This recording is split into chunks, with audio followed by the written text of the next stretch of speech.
Welcome to another episode of the Bandwagon Podcast. And today, I'm joined by a fellow podcaster, not just any podcaster, but somebody who's actually in kind of like the Apple charts, probably the most best performing Desi podcast. I'm going to say probably in the world. Well, it's up there. And his name's Amar Singh, and he's also known as Ramblings of a Sikh on Instagram and on his socials, and the podcast itself is called the Sorch Podcast. Welcome to the Bandwagon. No, thank you. I don't think I've ever had such an amazing introduction. Like I only post when I get into the Apple pod charts just because I'm like, hopefully someone else will see this and then go listen to it. Yeah. Because I'm sure you can relate. You spend a lot of time and effort into organizing the podcasts, recording it, editing it, everything else that goes with that. And then sometimes you're really like, I hope people kind of appreciate it as much as you've put the work into. So yeah, but to have such an introduction, though, thank you, and equally thank you for having me on the podcast. No, not a problem, man. It's just one of those accounts where like I found myself um anything could have kind of like Sikhi based really. I was always going back to kind of like, I go to like 3 or 4 established Instagram pages for kind of information, and like yours is one of them, like Sikh Expo, for example. I won't go into the other ones just in case they get taken down, you know what I mean? But I always find it fascinating, and we were just speaking off air in terms of like how we're able to balance our lives and do this and do whatever. I really want to dig in deep in terms of your skill sets, or the way that I would describe it as, to be so have such a wide perspective and such a wide variety of on subject matter. So, in terms of, from a start point, can you just tell me a little bit about the Rambling of the Sea kind of profile itself, and Yeah, then the actual podcast itself as well? yeah, sure. So Ramblings of a Sikh has been something that in its entirety is probably just over or just close to a decade old, which to some is kind of a bit of a surprise because I think a lot of people have only come to hear of it in the last kind of year or two. Yeah. Um, and basically, what happened is I went to university. I did a history degree. I actually, even though I got straight A's at my during my A levels, I had to go through clearing. So I ended up at a university that I never actually planned to go to, if that makes sense. Yeah. Um, Yeah. I got there. It was Royal Holloway in Egham, which, although they class it as a University of London college or whatever. Um, and like I absolutely loved it, and I loved the fact that like there was just a breadth of information, and there was never kind of a challenge to dig any deeper or to find out more or to ask questions. So I got to university, absolutely kind of enjoying my first year, and like obviously in freshers week you go and join up at all your societies, and there wasn't a Sikh society. Mm. The Sikh society had actually closed the previous year or something. Like I don't know why or what happened, but like there just wasn't one. Um, Anyway, before I could do anything, Sikh Society had been set up in kind of a few weeks by some other first year students. And so we went, as every good Punjabi person does, every good Sikh person does at university in their first year, they go to the Sikh Society, right? Mm. So we go to this first lecture, and I was so excited. I was like, yeah, this is going to be brilliant. It's going to be someone who's really good. And like, it was terrible. I can't describe how bad it was. It was like attending a Punjabi school class for 6 year olds, but it was delivered to like, I don't know, we were like 18, 19 at this Mm. point. And it really like, and I'm someone who's always had a bit of an anger issue since I was quite young, and it really pissed me off. And when, and like, excuse my language, but it really did annoy me. Right. It annoyed me so much actually that I went back, like, actually, I asked him a number of questions and he never really gave me a response. And they were just kind of some questions that had been coming up from just kind of researching and just digging deeper. So I think he had kind of just given like the straight definition of a few things, and I've like, you'd ask him something and he just wouldn't answer the question, and I'm like, well, all right, this isn't helping. So went home, started up a blog, and that was first called Ramblings of a Sikh because it was initially me just well, first of all, it was just responding or just rambling. Unloading, venting, Yeah. yeah. To this lecturer who, to be honest, I don't even actually remember his lecture, but I just remember kind of the effect of it. And it got a little bit of traction. And I thought, all right, well, I'll just continue. So as I'm doing my history degree, I'm sharing bits of information, kind of like what I'm doing now on Instagram. But at this point, it's on a blog spot. Like back in the day, back in 2010, it was like blog spots were all the craze, right? Mm. And so then as I'm doing my degree, I'm sharing information. In my second year, I did a project which was to look at basically the codification and the kind of the differences between all the Sikh death up to that point. And so it was looking at really old ones, so like things like Prem Samarag, and then looking at stuff like the SGPC one that was codified in like the 1930s, 40s. And seeing how all of these were different and where they varied and why they varied, and looking at all these different texts. So that was great. Third year, my dissertation, if I remember the title correctly, was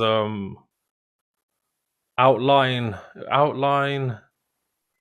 the ideology of post-colonial Sikh insurgency or something. And it was basically looking at 1984 and trying to define the ideology of everyone involved in the movement, but taking it away from the usual Judeo-Christian kind of Western lens of these are like religious fundamentalist separatists and all the kind of usual bakwas that you hear. And because I'm doing these kind of topics, I'm just sharing snippets or sharing essays, actually, because I'm getting them marked and then I'm uploading them onto this blog. And again, it got a lot of traction. And then I left university, finished my history degree, really enjoyed it. And then didn't want to get a job because I loved being a student. Yeah. So I didn't. And it also delays the marriage. Oh yeah, of course. Yeah. And on top of it, I was like, I don't want to get a job. I don't want to do anything. I just want to continue being a student. And you love the NUS, yeah? Oh, everything about it. And I'm sure a lot of people listening to it who are students are probably like, yeah, I can kind of see, especially third years, people in there like getting to the end of it are like, oh God, all right, I see what you mean. So I don't know whether it was a good thing or not. Perhaps in hindsight, I would have picked something different, but I ended up then picking to do a law degree, but for graduate. So they stick 3 years into 2 years, and it's quite fast paced. It was the worst thing I've ever done in my life. But because I was doing something completely different, Ramblings of a Sikh kind of stopped. Life just kind of took a different turn. I got busy with other things. Pardon me. And then it kind of just fizzled out, really. Like, as in, I had a Facebook page that was set up in 2010 or whenever, and a Twitter account, and again, I just stopped using them. Like, carried on with life, got a job, like graduated from having a law degree, got a job, like just moved on with kind of growing up. And then lockdown happened, and COVID hit.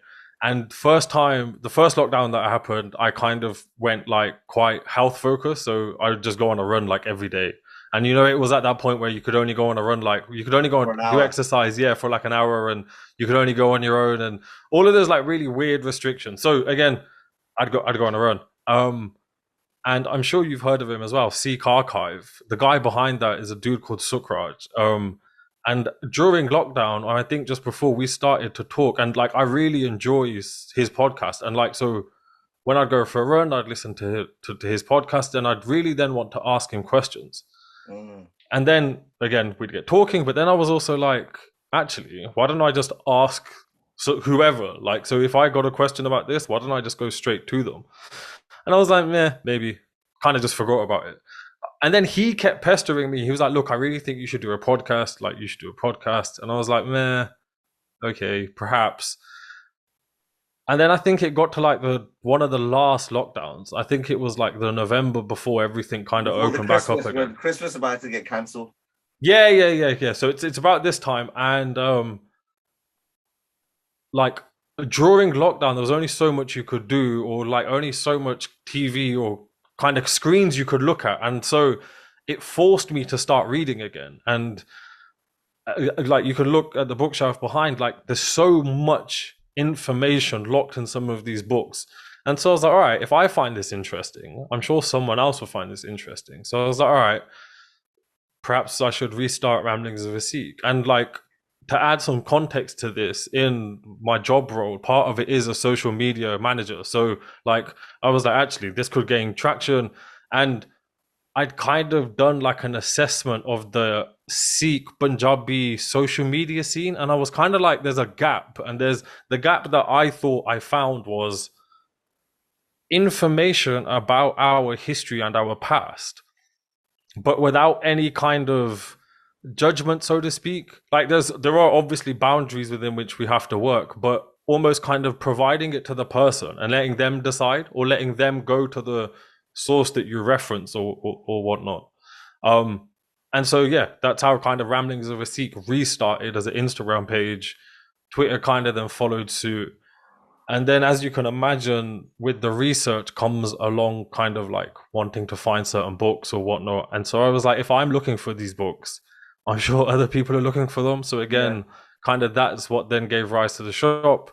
And so everything from that point has really kind of like helped each part, if that makes sense. So then even with the podcast, like a lot of the time, and I say this to most of the guests that I talk to, which is, I just want to talk to you anyway. I'm just using the podcast as an excuse. Yes. And then because I kind of think it might be interesting, I then record it and I share it with everyone else. And people seem to appreciate it. So I kind of get something out of it. Everyone else gets something out of it. And hopefully the guests on the podcast equally get something out of it. And so kind of in a short summary, that's kind of how it started and then how it got to where we are. So, like, did you ever feel like whenever you were interviewing somebody from there, that because your passion and your enthusiasm was so much when you were trying to ask those questions, that you'd feel like you started dominating the space? I think what I try to do with it is that, like, so with most of the podcast, there's either a topic or a subject that we're going to cover. So it might be that, like, the guest book, or it might be a topic that I consider them, or they are kind of an expert on, or at least someone who knows enough or is wiser than most people, so to speak, to question. And then to kind of help structure the conversation, what I usually do is just put together like a batch of questions and I get them to review them. And so as we're talking, although it might naturally kind of go one way or the other, it's always kind of focused on the topic or the subject matter. Because one of the things I remember at the time, I did a politics degree, and when I was looking at like there used to be communist political systems or new social movements, or a lot of the times some of the books, if you were trying to get from abroad, were very, very heavily censored. It was you didn't really have access to quite a lot of the books. And I remember, I was speaking to my lecturer about a potential kind of assignment around kind of like British Sikh politics and the kind of the effects of what was happening around the wider world, or especially around 84. And he just said, "Oh, this has got to become with the health warning," because one, they had no idea themselves. So they were like, "How are we going to verify these information? How are we going to actually? I could be writing a whole story and then have no way to kind of prove what was going on." How difficult for you in that position? Obviously, I'm a little bit, your title to start off with is much more fancier than what I was. But like, how difficult, did you have the same issue, or did you have? How did you navigate around that?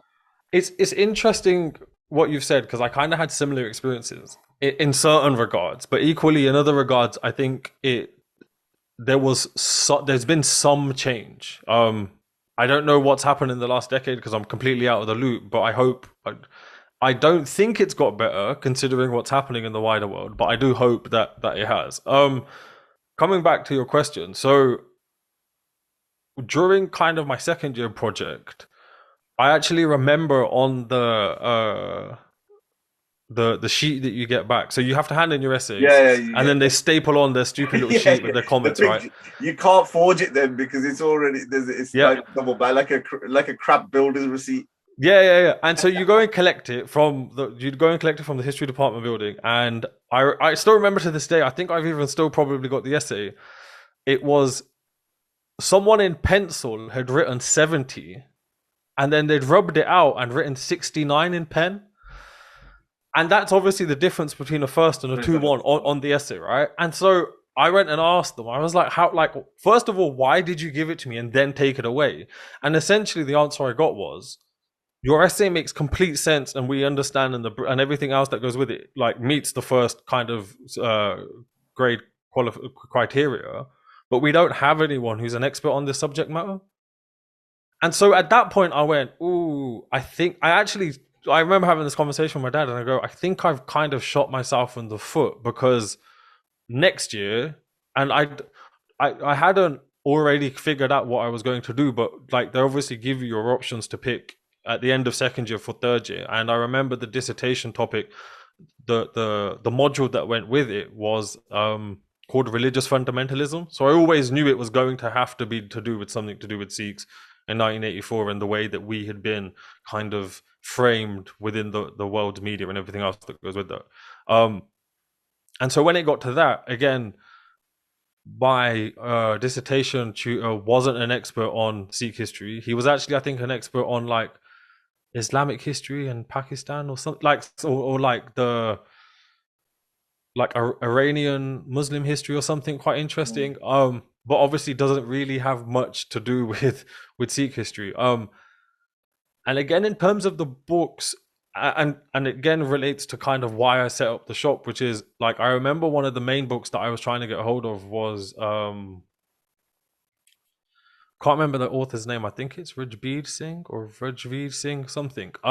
He's done an English translation of like almost every Sant Janay Singh Ji Pindar Wale speech, and he's dated them all, and he's the kind of like written where they're recorded and everything else that goes with it. And I think at that point you could only buy copies of it from America, and it costed 150 quid. And I remember as a student going, all right, I need to wait for my loan to hit, and the first thing I'm going to do is buy this book.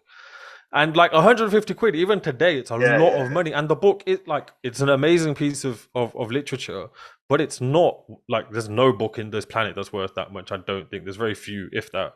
But again, it was worth the weight in gold. And again, it was literally the core text that I used for the dissertation. And so hence why I set up the shop, which is to try and provide people with a central location to find just Sikh literature, and for it to be easily accessible and hopefully affordable. Because like, as a student, it is like, you don't want to be spending that type of money, and then on top of it you're paying shipping fees because it's not coming from the UK. So in a way, things hadn't really changed because there wasn't someone on, like, an expert on that subject matter. Equally, perhaps we're too niche of a subject matter at the moment, or we just don't have people in those institutions to do that or to look at that. Because there are obviously Sikh academics in certain institutions, but yeah. I also kind of found that in in work wise around kind of like health as well. Health academics are very rare now, especially, and you're going into a niche of a niche now with kind of like Punjabi or Sikh kind of health literature. And it's really, really difficult. And I think it's slowly getting up with all communities. It's not just the Sikh one. I think if you're kind of one of those migrant communities that had come over, especially in the 50s, 60s, you're gonna have this issue to start off with. I think some were more complex than others. But we hope in another 50 years' time, a lot of information would have just, I think would have been documented in some down. I think some of the older stuff might just be always have that question mark in terms of kind of the validity of it anyway. However, if you kind of recognize that and say you should have enough of the modern kind of narrative in there to kind of explain that and, to come out of it. So where I saw, like, you were just so, I really struggled to kind of, when I was preparing for this podcast, I really struggled to start, like, find out where do I start, because you've got a shop as well with it. You just lightly just talked about it, but you're giving something back in that sense, in terms of those struggles that you've had. You're setting up a central location with all this. I mean, how much of your time does that take? Well, put it like this: I've lost an entire room in the house to just storing books. Right. And so I think that perhaps puts it into context. But no, I think it's also like if you have a passion for something and if you genuinely care about something, you don't necessarily see it as like I don't see, like as in I understand it does take up some of my time, but it's kind of like I don't mind it. Like it's just something that I like that. It's almost it's almost natural. So yeah, I perhaps probably spend like an hour or two, maybe each week or so, just organizing everything. But then obviously having to dispatch orders depending on when they come in and stuff like that, or like does mess around with my workday a little bit. Yeah. Um, but I'm kind of like the the impact of sharing this information and this literature for me is far greater than the inconvenience it causes. Because I remember how annoying it was having to try and find just some basic books that now are actually quite easily accessible back when I was at university. Yeah. Um, and so I'm kind of like, you know what, if I can help, and to be honest, I've had a few students and even academics, people at universities ordering from the shop, being like, you know what, I've been looking for this book for so long. I'm really happy that I've got it. Um, and so if I can help, I guess I should let you in on a little bit of a secret, which I also set up Ramblings of a Sikh the second time round because I've always wanted to take history kind of to a high level. So go and do a PhD and everything that goes with it. Obviously, they cost a ton. So I Mm. was kind of like, people use social media to do all sorts of things, become famous, make money, X, Y, and Z, like whatever it is. And there are people who have made themselves famous by doing just most random of things. So I was like, why can't I kind of almost use social media and the information that I've got access to and then almost go into these institutions through the back door. So I don't have to do a PhD. I can just kind of like create an ecosystem which helps incubate something and hopefully people are then attracted to it and it grows into something more. Almost like developing something organically and hopefully hoping it develops into like this huge tree. Um so yeah, in a nutshell, it's kind of in a sense there is a bit of a selfish motivation because I'm like hopefully I can gain something more out of this, or it may be easier to, I don't know, get sponsorship if I ever try and do a Yeah. PhD. But equally, it's almost like, Look, man, there's people out there who donate stuff for Pataki. I'm sure with for something like this, they'll do. You should get a couple of pounds somewhere down the line. yeah, no, definitely, definitely. I just want to kind of go more into some of your work and that now, if you don't mind. One of the things in terms of kind of well, I'll start with this line of work first. As you started your collection and you're building up, do you remember a fundamental time, a one particular moment where you read something and you thought, oh my God, I didn't know this? Was there like an epiphany moment that you felt like that you wanted to share straight away? Oof. I think one thing with so I think one thing with Sikh history or just religious history per se is that pretty much everyone who prescribes to that religion grows up with a particular narrative or a particular understanding of their past. And normally it's there to inform their identity, right? So a lot of the time when people are in kind of a bit of a struggle, especially amongst the Sikh community, we'll think about people like Baba Deep Singh Ji, people who will inspire us and hopefully kind of we can take something from their stories and take strength from that and kind of overcome the obstacle or whatever.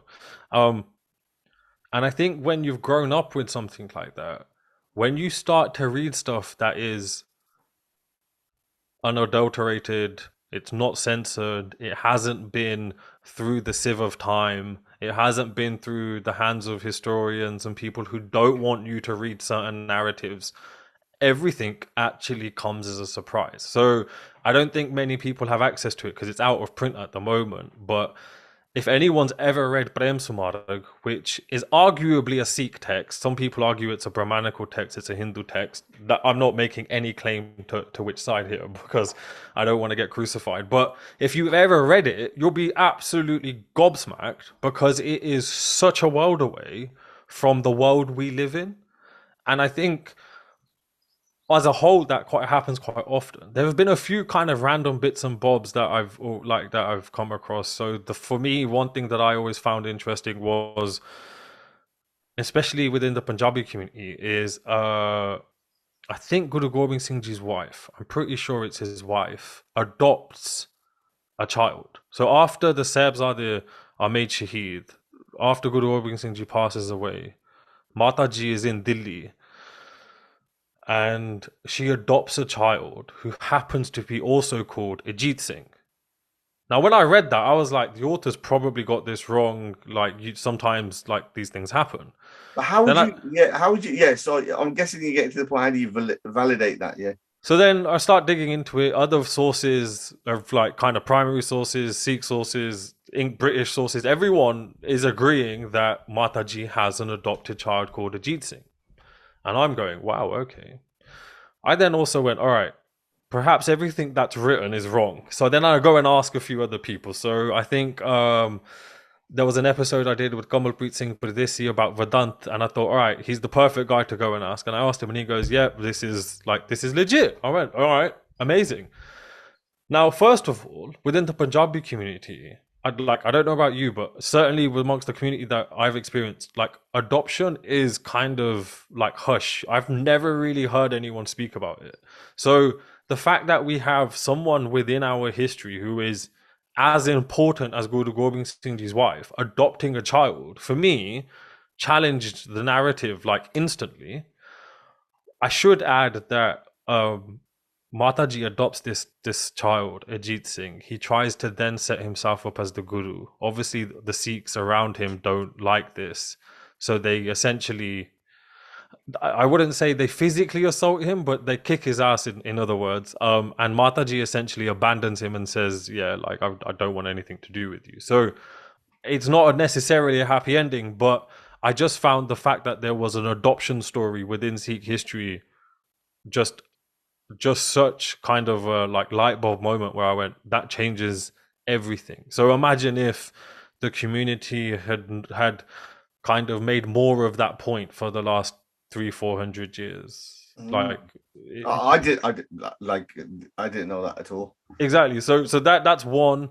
Other things, what else? There's loads of like random bits. So I think there's also a lot of obviously controversy around like events of 1984. So seeing certain photos for like, I'd share quite most of them to be honest, but like some of the photos from 1984 and around that time, they're not necessarily like they don't necessarily change the narrative, but to be able to see things you've always heard of, like it just kind of changes everything. So the photo of the women looking through the windows to see who they can spot, and you can only imagine what they're thinking. I think things like that bring kind of history. What was it? Yeah, for those people who obviously haven't seen it, are you able to just kind of describe it? Yeah. So if anyone's ever been to Harmandir Sahib, there's like obviously the middle kind of where the Guru Granth Sahib Ji is kept is the middle kind of the Darbar Sahib, the golden temple, literally. And around that is what we call the Parkarma. And I think this photo is taken from one of the corners. I might be wrong, but I'm pretty sure it's a photo taken from one of the corners and of the Parkarma, that is. So almost like kind of as though you were on the Parkarma but looking towards like the corner point.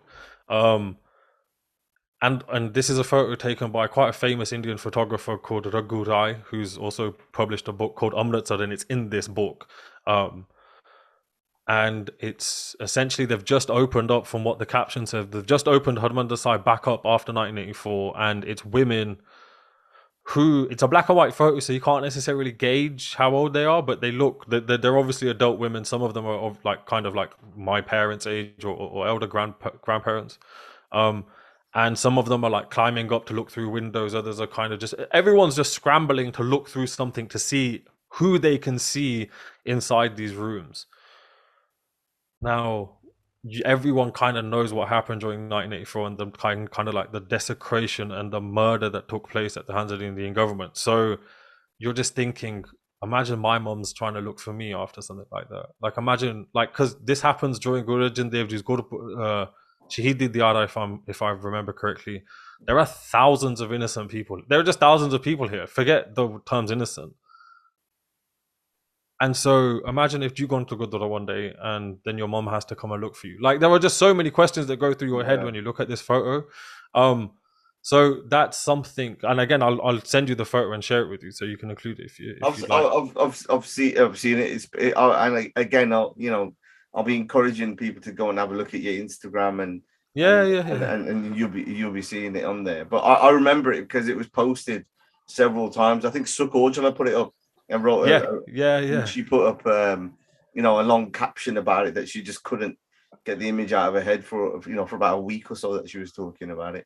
And I think it's that for me. And again, like, I just can echo what Suk is saying, which is, it's like certain images are just viscerally ingrained into the back of your brain, and that's one of them. And for me, it really, like, and a lot of other people, as like you were just saying, like, it doesn't change the narrative, but it brings it home. Like, it makes it feel realer, because you hear about these things, and a lot of the time, and to be fair, with most of history, it's in the past, so you're kind of detached from it. But things like that, just it's emotive. It really does bring it home. I went to India not many years ago, many years ago, and there was I can't remember exactly what it was, but there was another guy from another family who was coming from abroad, and they were just talking about kind of like, they're going like, what was it like, in the Bend? What was it like around the area? What was it like? And it was like, you could just see the person who we were with, really jolly, really. It was like a switch just came off in their head. Like, they just did not talk about it. It could have been just him. But he was just talking about more the kind of the famine, the curfews, all of that kind of stuff that was happening from there. The things that I didn't know, but it's something that, it's a subject that's so emotional from various aspects from there. I'm not even qualified to go down that road, but but you get a general gist from reading and see what's happening. But I thought his emotion, from what I saw there, was probably the most powerful thing that I saw, where it was just, I can't deal with it. I can't talk about it. It's done. That they were just thinking, I can't give energy to that. He was like facially just exhausted out of him just in a split second. I think with that, and it's always interesting because I've got a podcast upcoming with Kavita Puri about partition, and equally I've done some podcasts about partition in the past. And I think one thing that 1984 and partition share is that those who experienced it went through insane amounts of trauma. And I'm not comparing the two in terms of what happened, but just in terms of the trauma people underwent. For them, it's not history, it's their lived experience. And I think when you have those conversations with the people who lived through history, so to speak, I think it changes everything. And I think in a way that's also kind of why I started the podcast, which is to try and start those conversations and like make people talk more and go and ask them whatever. Because if I'm actually kind of adding everything and being completely honest, part of the reason why Ramblings obviously kind of restarted was so I come from, like, I don't know what the politically correct terms are now because I'm too old and things have changed, but like I come from a mixed heritage background or whatever. Like, I don't know how they define it, right? But my nanny was blonde hair, blue-eyed Christian. My nana's a Hindu Bengali from Calcutta, Brahmin. My mom obviously was then met my dad at university. Eventually she made him take Amrit, which I think is kind of the coup de grace of everything. But yeah, and again, my dad's side of the family are from Africa, Nairobi. Obviously, like a lot of Sikhs are in the UK. And so I got an itch for wanting to find kind of like my family tree. And one thing that I found, just what you're going through there, that's a challenge.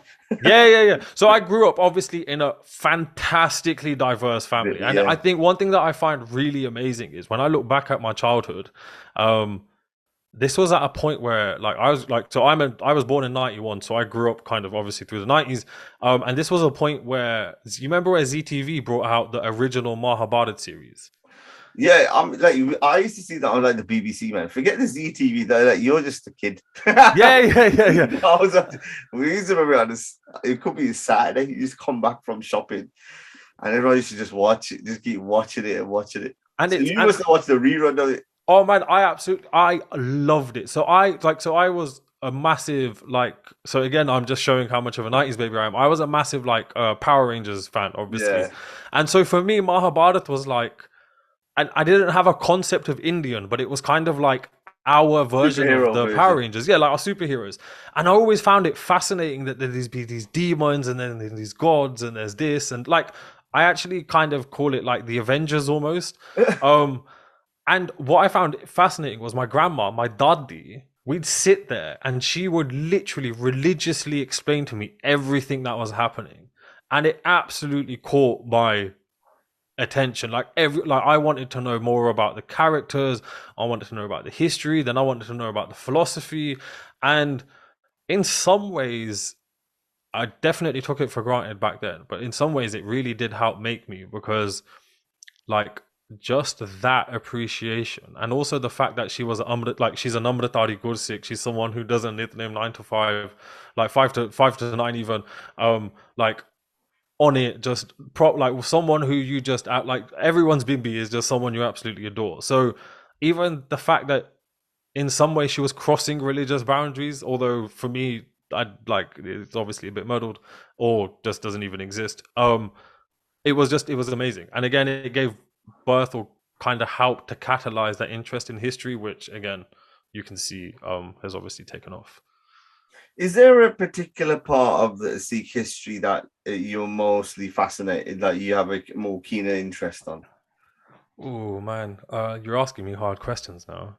Thank you. You know how hard it is as a podcaster to keep it going. That's difficult because okay, you can say I can give you 2 or 3. You don't have to just say just one. So if I have to pin one down, I think it depends, like the reasons for. Like, so for argument's sake, I would absolutely love to be able to historically, like when I say historically, again, people will critique it because like Western methods or the rest of it. But I would love like kind of like passion project, so to speak. I would love to kind of do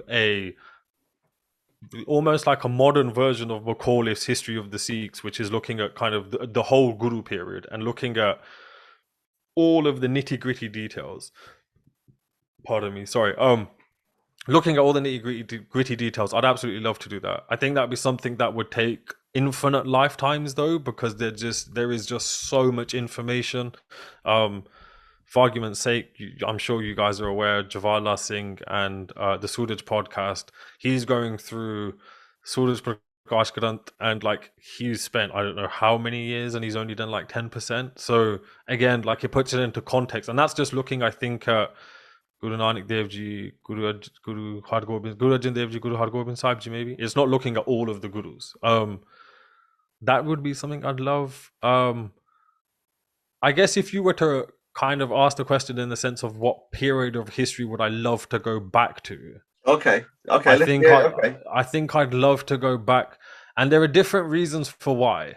I would love to go back to where would like literally the point of Guru Nanak Dev Ji, because like no matter how hard people try, no one can ever define Guru Nanak Dev Ji. No one's like, yeah, this is Guru Nanak Dev Ji. There's always more. There's always something else. There's always another perspective.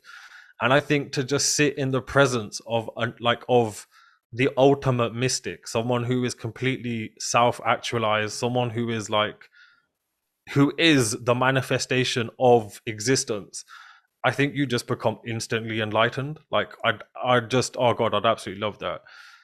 Then in terms of wanting to kind of actually like do something else rather than just sit in their presence, I'd love to go to, again, back to the point like Guru Hargobind Sahib Ji, Guru Gobind Singh Ji, kind of points where the Sikh community is pivoting and having to redefine and kind of figure out which direction they're going. because again, after Guru Arjan Dev Ji Shahidi, the community almost splits into two.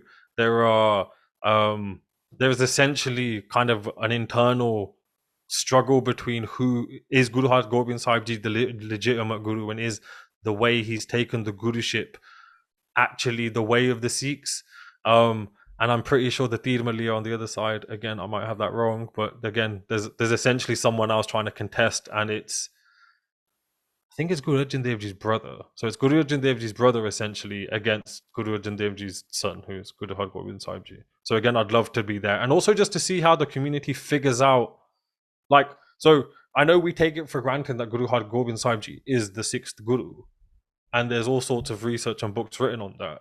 But at the time when the community was deciding what they decided, like, I just love to be there just to see how they went through that, because obviously there were disagreements, and how did they then approach it, or how was that figured out? And again, some of Jawaharlal Singh's podcast like does explore that. And then again with Guru Gobind Singh Ji, because the Amrit Sanchar, again, something we take completely for granted, but at the point that Guru Gobind Singh Ji asks people to step forward, some of the Sangat run off to Guru Gobind Singh Ji's mom and mother, and says Maharaj has lost, like, he's gone crazy. He's asking people to come forward, and like he's executed and all the rest of it.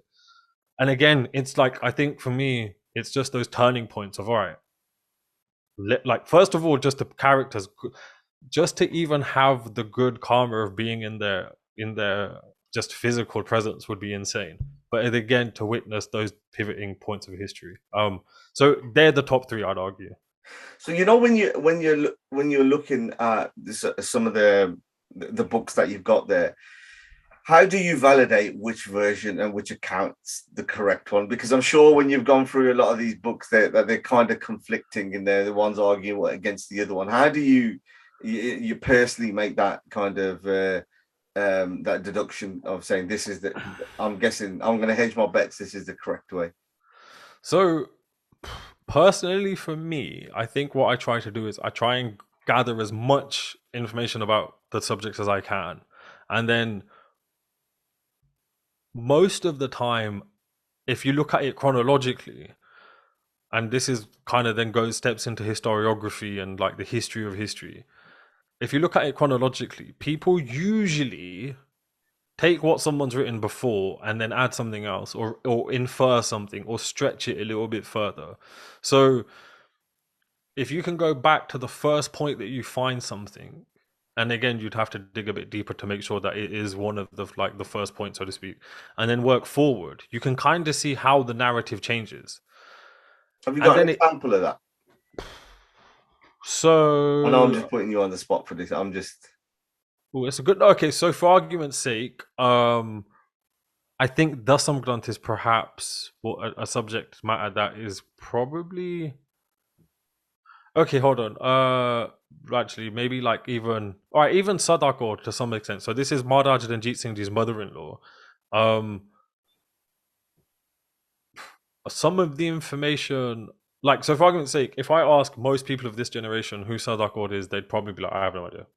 Like, who is this person, right? And if you go and dig into some of the like first history books, so when I say first history books, I'm saying some of the first kind of major historical works to focus on Sikh history or Punjabi history. So we're talking like Hari Ram Gupta, Ivan McAuliffe, he's going back a little bit further, or Cunningham. They mention certain things and they're pretty clear, like Sadako is a badass. She's like half the reason why Maharaja Ranjit Singh Ji is on the throne.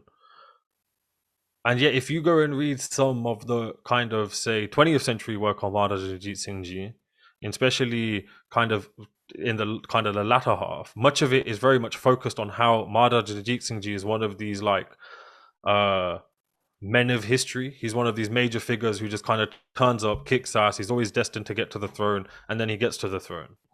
And now we've got to a period where people are now looking back at it and saying, hold on, that's not the whole story. There's more to this. There's reasons why he got to where he is and all the rest of that. And again, I think a similar things happen with Dasam Granth, which is, if you look at 18th century Sikh history, there is no question about the legitimacy of Dasam Granth. whatsoever. Like they are pretty clear on it, that like its position, its place in the Banth. And then we kind of get into a British period, and soon after we have essentially what I would the Singh Sabha movement. And a lot of these people throw Dasambani out because for them it doesn't fit into their newly defined definition of what a Sikh should be. And yet in the last kind of, I'd say 10 or 15 years, we've seen a complete reversal. The Sikh community are now very open to Dasam Granth. A lot of the younger generation understand its history, where it's come from, Is that how it's... because of the access to information now? I think it's a bit of both. I think academically, obviously, people are doing work in the background to help challenge the narrative and help bring that information into English. But then equally at the same time, like I don't think anyone can be ignorant to the power of just the internet and social media. And I think these aren't like, the fact that we're having this conversation is an example of people just wanting to know more. And so it's almost like the community wanted to it's almost like the community wanted to figure out which way they pivot. Most of them hopefully have done their research, and a lot of them have come to the agreement that yeah, it makes sense. And then equally on top of that, I think we also need to kind of pay respect to the fact that like institutions within India, within Punjab, so even like the Nahang, the Bundadal and stuff like that, have been doing a lot of, I wouldn't say work, but they've been making themselves far more present within the community. The Jathedar of Bundadal was in England twice, obviously before COVID, and again, I think things like that kind of take things out of the realm of question, because then it's like, all right, these respected historical institutions who have a legitimacy going back to the gurus have been practicing this essentially unadulterated for 300 years or however long, are now in front of you doing the same thing. Like, could it really be incorrect? So I think it's kind of a combination of everything, which is like the environment's changed. People are just, again, we're growing up in a space of like fake news, so people want to go verify things. And so I think it's almost like everything's been perfectly placed to help alleviate the burden of kind of what was happening. I'd argue in the like early 2000s, where everyone was like, no, the Sambani is not allowed and all that kind of stupid shit. Did you ever get to a point where you felt like you wanted to start your own sort of chronological series of books and then become an author yourself, so kind of having it a literature version of a podcast? You know what is really interesting is my dad used to say this to me a lot when I was at university, and he'd say, I think you should write a book on Sikh history, and it should be the book that secondary school kids should be studying, and GCSE and all of that. If I'm honest, yeah, I would love to. I'd love to write a book or a number of books on Sikh history. Whether I'm qualified, I don't know. I think I have a massive passion. I think I need a little bit more kind of, what's the word, polishing, and then I think I'd be up for the challenge, but I'd love to. I think the other thing, though, is I'd kind of almost like to turn that into something. So one thing that I think is really, really desperately needed, and perhaps I'm giving the game away and someone else is going to beat me to it, but is creating something like, so I don't know whether you've seen, there's a great series on Netflix which is about Roman history, and there's another one on Netflix that's about Japanese history, and it's just A, it's enthralling, but B, it's historically accurate. I would love to create some sort of, and it doesn't need to be as great as Netflix, but some sort of like kind of historical narrative YouTube series, animated series, something which essentially goes from kind of day one to whenever.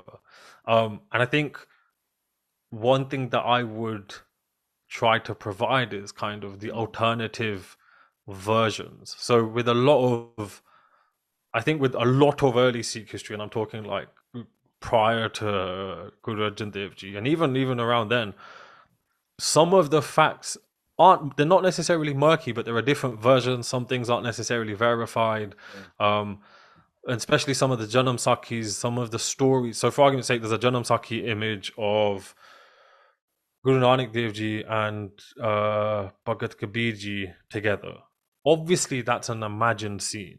right? But a lot of people would argue, oh, that's history. They definitely met. If you do the numbers, it's pretty much impossible they ever met, and there's no verification they ever did. Like, so just putting that aside.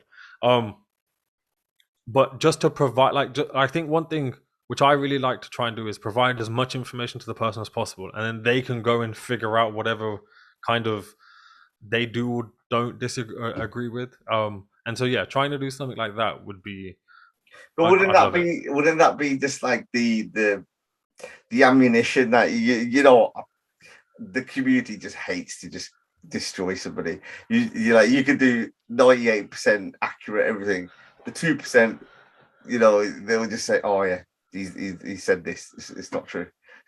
I think that's always been a risk. So I've always been very careful with Yeah, what I say, what I don't say. And a lot of the guests on the podcast can attest to this, which is like I share something sometimes during recordings that I then cut out and edit because there is no way in hell I want the greater general public knowing certain things or necessarily hearing certain things, because out of context they can be misconstrued or they could be like I think social media is a great tool, but it's also very dangerous, and so you yeah. have to be quite careful. And so yeah, I think with that in kind of the back of your mind, and also I think as you grow a little bit older, you get a little bit more aware of how to kind of step on eggshells or circumvent certain And issues. phrase it. Yeah, or kind of, and again, that's also why I try to provide the information in a you should read this and decide for yourself rather than me trying to pass judgment and be like, this is what you should do or what you should be aspiring to do. That isn't for me to say or to judge. So I leave that to whoever. I've had Gurinder Man on it. I've known him for a number of years, and I know you've interviewed him quite a couple of times. Is it or? Yeah. Yeah. So you know, especially he's a font of knowledge. You know, like yourself. You know, very very passionate, and started so kind of almost by fluke, really, accident into his whole career. Um, when I was interviewing, one of the couple of the key things that he said was that the campaign for to have a kind of like a Sikh museum, have the artifacts in one kind of central location, and have it done in a more strategic way. Do you agree with that, or you know, or do you think it should be? You know, what's your thoughts on that? In terms of then having some type of institution that is maintaining and preserving our artifacts, we've got people fighting over a Gorlok. Imagine now I put into the mix, I don't know, there's a cannon from Maharaj Ranjit Singh Ji's period and it's worth 50 grand for argument's sake. There's no way in hell that you're not going to get at least someone trying to fight over that. And I think I would love, in an ideal world, I would love if we had Sikh maintained spaces or Gurdwara managed spaces that did look after these things and did kind of create the infrastructure. So, for argument's sake, they funded people to go and do training or PhDs in, for argument's sake, preserving, I don't know, texts from the 17th century. Because you can't just, like, if you've noticed, my actual kind of physical collection is just whatever is literally on the wall. And that's because there's a lot of like science and understanding behind maintaining some of these artifacts. So I think, in short, we don't have the skill set. We have the money, but we don't really either have the management system. So I think maybe in a few generations' time, maybe like my kids' generation, perhaps things would have changed, and we might see a space that kind of puts all of this together. But I think at the moment it's just a push from one direction. I think there's more to it than what kind of people perhaps perceive it's made of. Looking back and kind of reflecting in your own personal journey, you know, what would be one of the kind of the first bits of advice that you would give yourself, especially when you're starting out in doing a podcast like this? Because of the, you know, you've talked about the passion, you've talked about the time, you talked about the emotive kind of revelations and some of the things that you've gone through. But you know, for me, kind of listening to that, it does bring a bit of a heavy load. It could be almost a bit of a lonely journey in that way. How do you cope with that? I think it's kind of it's double-sided. So one thing I think that's really helped is just like my practice. So I know a lot of people would say it's your nitnem, and it is, but kind of just getting up, doing a nitnem, doing some meditation, and having that space and that time to just, whether you call it unwinding, relaxing, kind of grounding, just that time to just kind of recalibrate really helps detach from some of the emotional baggage that you can pick up throughout the day. Again, I think I referred to it early in the podcast, like I used to have an anger issue. Imagine I was in year 3 having anger management lessons between classes. Yeah, I'm in year 3. I don't even know, like maybe I'm like 6 or 7 or something, right?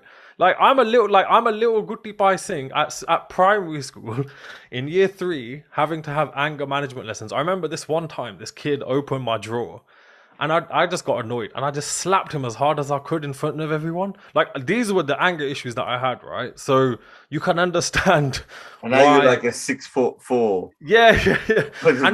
And my teachers used to be petrified, and so were my parents. They were like, if he carries on the way he is, and like how big he is, like this is going to be a disaster. So again, like good was Kirpa and everything worked out. But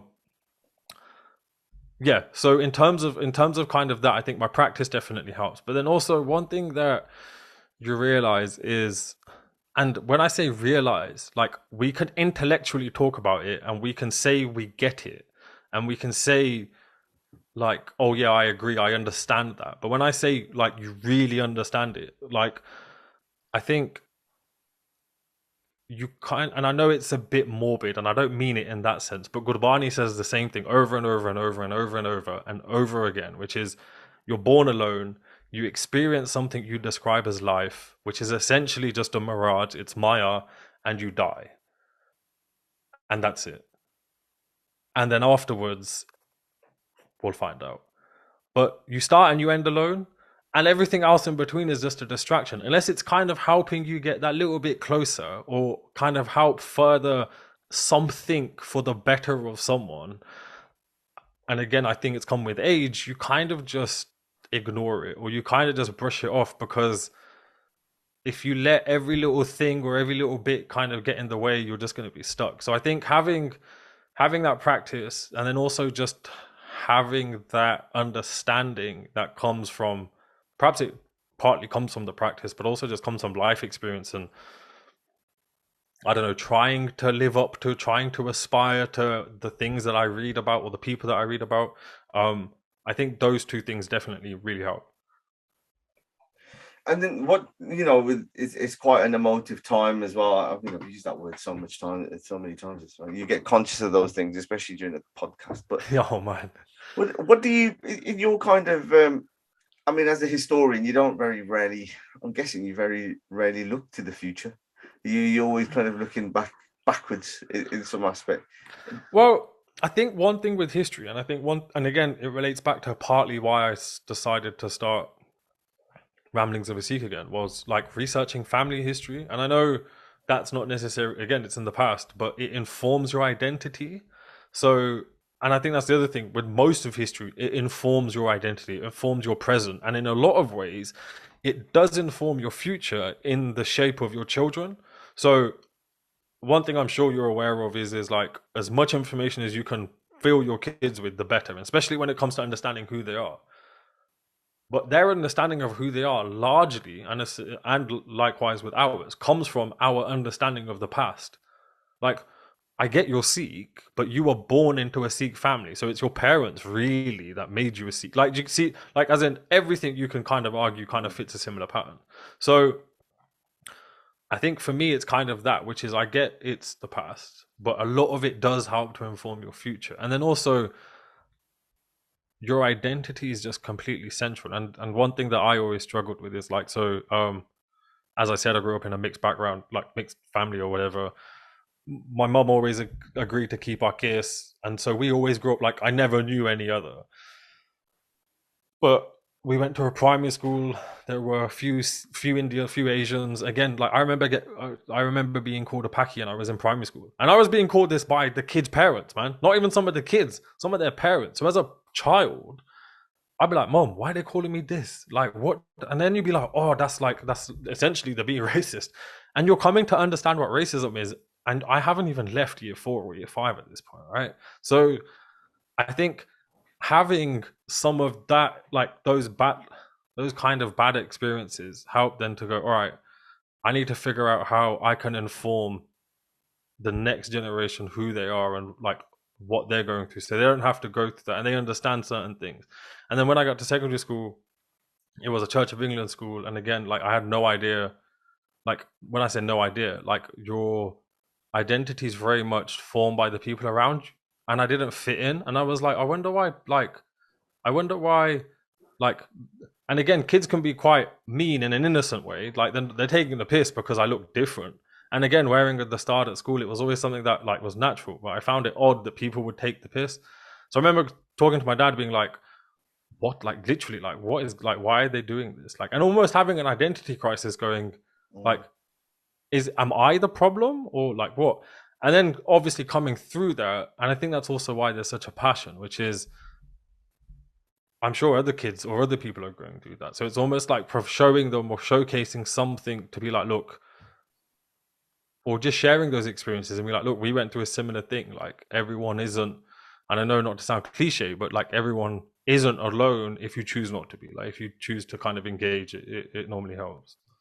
Yeah, I mean, like just you've kind of said a couple of things that really struck home with me as well, because of, I mean, I grew up in Handsworth in Birmingham, and like somebody who was from a white background was almost like a minority in my school. I would say not bad. Like there was, Yeah. there's everyone was well represented. There was Yeah. a nice concoction. And when I went to secondary school, it was like dwindling. And then as I was going, I went, as I said, I did a politics degree. I was like, I think there was only 2 or 3 people with brown, from a brown background in total. And I'm saying just South Asian in general. Yeah. And you started to become more of a lonely experience. And then you used to start hearing some of the language started creeping in. And then I felt it more when I was in the police, when I heard when I was working in the police as a drug worker, where I used to hear some of the language of some of the workers there as well, and it used to be just just not representative of things. And you do a comparison of your kids and as your kids are growing up, and somebody who's like in her class got called just something like, you smelly pig or something, to what to that. And I was like, is that a cuss? Because like like back in that was nothing. That was That's being friendly. That's standard. Yeah. So you just see this kind of you can see the language dilution. It's happening, but language matters, representation matters as well, and you go through it. So you said about learning kind of like the lessons of the future almost come from our past. What do you predict the next 6 to 12 months looks like for the Punjabi Sikh community, for example? I think one thing for sure is we've seen a galvanizing of the community that I don't think we've seen, like that we've certainly not seen in my lifetime. I don't know whether people older than me would argue that we've seen this prior to the 90s, and I'm sure we did during the 80s, especially like when 84 happened. But the farmer laborers protest, I should add, really galvanized the community in a way that I just don't think I've ever seen. The sad murder and assassination of Sidhu Musiala, although an absolutely tragic and terrible event, again, it's galvanized the community in a way that I don't think I've ever seen. And again, I don't think many people have seen, really. There's still a huge anger, yeah. It's been a month today. There's still a dull pain everywhere, isn't there? It's complete. And I think if anyone who obviously knows of the Tupac murder and the Biggie murder and the hold that has on kind of the hip hop and the rap community in terms of what actually happened and who did it, and the impact of that on popular culture, I think we're seeing something similar, if not bigger, with what's happened with Sidhu. And I think, again, we'll see what happens with in future in terms of how the narrative unfolds. Things just get more bizarre by the day. Again, I don't think anyone has faith in the Indian judicial system. Like, I've spoken to a couple of journalists off the record, and when I've been like, do you reckon we'll ever find out who actually did it? No, no one's, no, they're not, they're like, no, you're very unlikely to, like, they might put whoever down for whatever, but whether they actually did it or not, who knows. And then also just the botch job. Like, I remember seeing the videos of the car that Sidhu was assassinated in, and it's just like people are just rifling through it. Like, how is there any kind of integrity to it? But anyway, putting that aside, and again with his song that's come out, SYL, I know there have been a couple of kind of critiques of the historical narrative that he puts forward in the song, but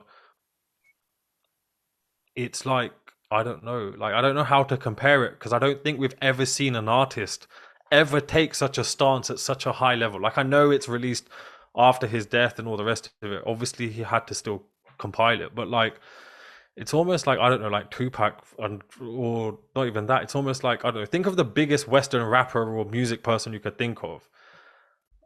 I don't know. I have no idea. I'm trying to think of someone. But it's like even like Drake.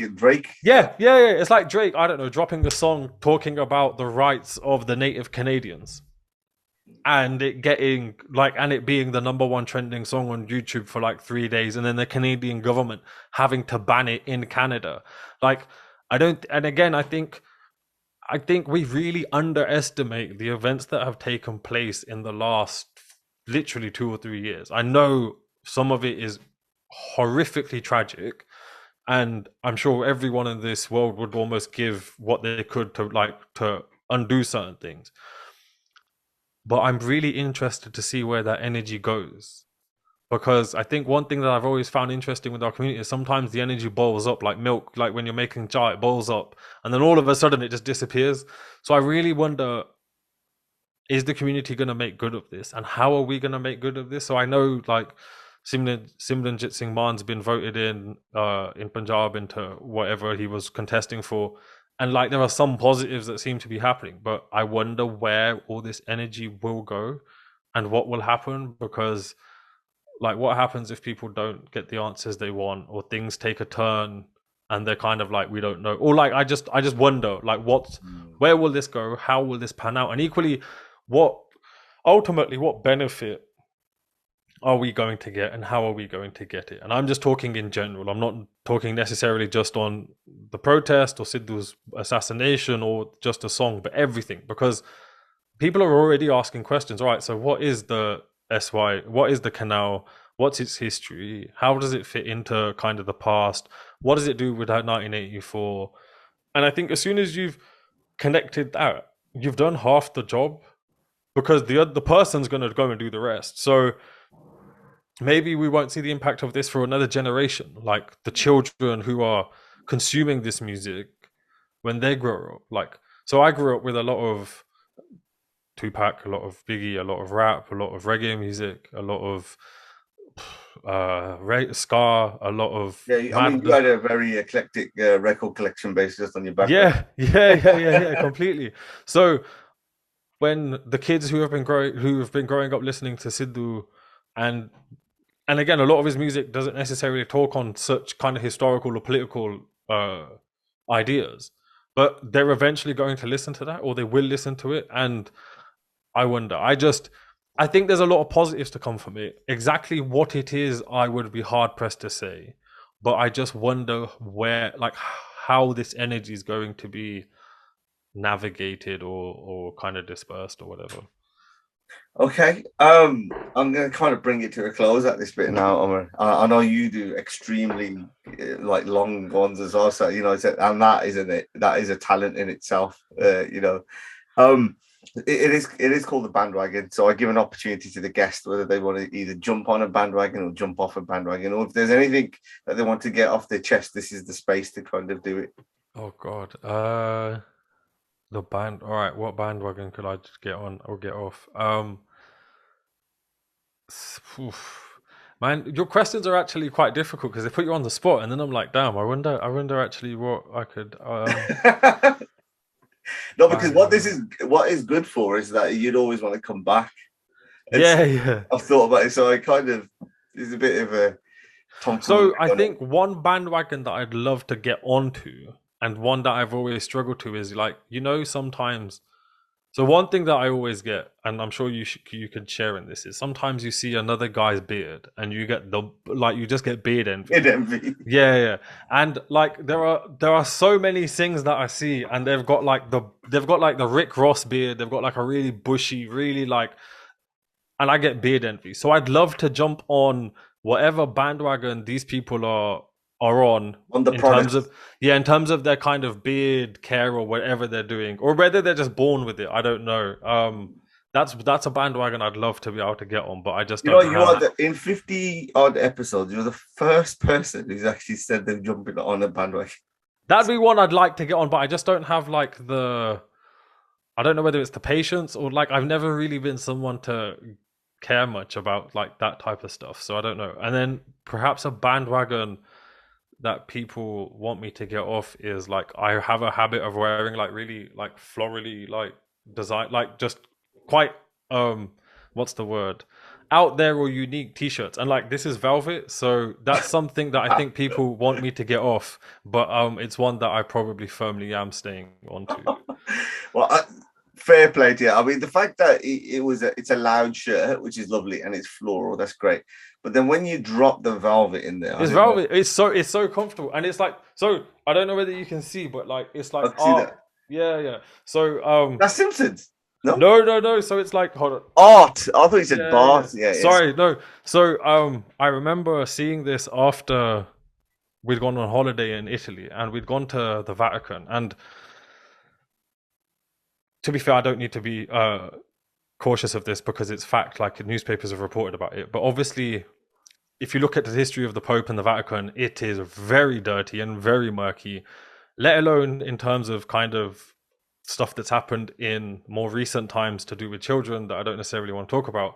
But just in terms of how it acquired its wealth, some of the kind of the conquests it was involved in and everything else. And if you go through the Vatican or ever have the pleasure to go to the Vatican, some of the corridors are, I mean, they are like dripping in jewels. They are absolutely like it, it's indescribable how just insane it is. And I was always like, and I know this is being quite cliche, but I've always like these so and so's have become rich off the exploitation largely of a colored other. Yeah. So whether that's they've gone and I don't know, they've sponsored the ships that go to South America to kind of take over, colonize Brazil, etc., or whether they're involved in something to do with Africa. And so I saw this T-shirt and I was like, and I know it's kind of a bit of a like a ridiculous thing, but I was like, I'd love to wear their art because like I'm taking their art and making it mine, like I'm putting it on my body, like so it was almost like a. I know it doesn't actually mean anything, but in my kind of haste, I was It's like, like yeah, it's a a middle. Disty two fingers back here. Yeah, yeah, yeah, Yeah, yeah, completely. So yeah, I thought why not, and it's really comfortable. So yeah. that's the most. Well, I'd like to thank you, man. It's been fascinating. This conversation. I'll definitely, have the doors open for you in terms of anything you want to plug or get you back on. I'm sure we'll be doing this again shortly. Yeah, yeah, definitely. But More than happy. I just got to say, like, a massive, massive well done in terms of getting the podcast out there, flying the flag, doing unbelievable numbers as well. And I'll urge everybody to go and jump on your socials. And do you want to just give them a shout out and Yeah, how people yeah, can yeah, follow and sure. subscribe? So I think the best place to probably follow me is on Instagram. So that's Ramblings of a Sikh. I am on Twitter, but that's Ramblings Singh. I think someone else has got the other handle, unfortunately. And then if you want to find the podcast, it's on YouTube again, Ramblings of a Sikh, or you can just search whatever podcast player that or platform that you use. So Spotify, Apple, all of the major ones. You can either search for the Soch podcast. So that's SOCH, or you can search for Ramblings of a Sikh, and it should appear on either one. And then also make sure to like give me any feedback, leave any reviews, because things like that really help. Mm-hmm. And so just on a little bit on the positive in the charts then, so how high have you got up to now? So within the UK, I don't think I've broken past the top 100 yet.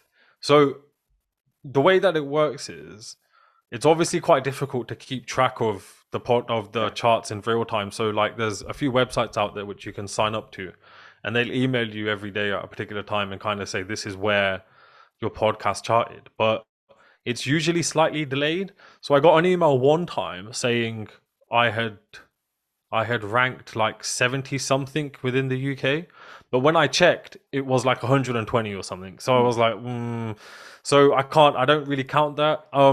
But kind of internationally, I think we've been in the top 10 in like some random countries. So I think like Luxembourg, we rank quite often in India, as you can imagine. Sri Lanka is another country that comes up quite a lot. There's loads of, like, and even like we get a lot of people listening from Brazil. Like, as in, there's some countries that I just wouldn't imagine, and obviously, like the countries that you would think have the biggest diaspora community, obviously rank there. So like Canada, America. So we've broken into the top 100 and even in the top 10 in some, but within the UK, and that's obviously the one that I'm kind of measuring myself. It's been top 200 a few times, so it's not bad. Like this is just something I do in my spare time. So it's not bad. It's good, and anything we could do to help push it, that's what we got. That's what we got to do. Help empower others. All right, mate. Thanks for coming out. Wish you all the best. No, not a problem. Thank you so much for having me, man. No problem.